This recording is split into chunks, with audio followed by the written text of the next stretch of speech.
is having no effect on me whatsoever. Ha! Born ready, Cooper. Born ready. Can't wait to catch up with Guy from Tech Bank. Did you know we play squash together? He said he won't sleep at night until he finally wins a game. Ben's sour expression tells me that my artfully placed throwaway comment has hit the mark. He doesn't know how much overtime I've been putting into bonding with this huge new client. My mates, family, and JP certainly know. They won't stop grilling me for putting work first and everything else second. But I know that if I can make this client mine, it will give me the most massive boost up the corporate ladder. And not that I'm competitive at all. Ben can just scrabble around for a bottom rung in my dust. With the meeting underway, posh coffees and pastries laid out by the brilliant Clive in our slick Canary Wharf office, I can feel myself leading more and more of the discussion points, and it feels good. There is a problem at Tech Bank's Brussels branch. No worries, I already have a flight booked for Monday morning.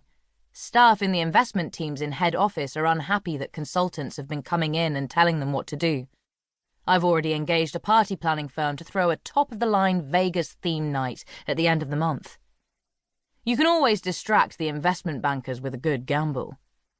My boss, Devon, nods sagely as I talk the client through my action plan, as if he's personally helped me devise the whole thing. Well, he personally held the door open for me this morning, and that's about as useful as he gets. I can't hate Devon if I want to be Devon. I remind my inner grump, challenging the positive mantra of the business book on my bedside table. Just as I'm expanding on how we'll implement the next round of employment cuts, my phone vibrates on the glass table, sending a grumble of noise into the meeting. If it was my work phone, I would ignore it, never wanting to show a client they are anything other than my every waking thought. But it's my personal iPhone, and a cold twist in my stomach makes me turn it over and unlock the screen. JP. Can't move. Arms. Not. Worry here. Come. The breath catches in my throat as I grab at my things with clammy hands. I'm so sorry. Personal emergency. My brother. I have to go. Sorry. I call over my shoulder as I leg it for the door. Devon's weary headshake and Ben's wide eyes are the last things I see as the doors slam behind me. Chapter 2. 57 sweaty minutes later, and so much poorer for paying the first cab driver I could find £100 to get me to Liverpool Street Station faster than is strictly legal, I leap out of the train in Fenwild, a little village outside our hometown.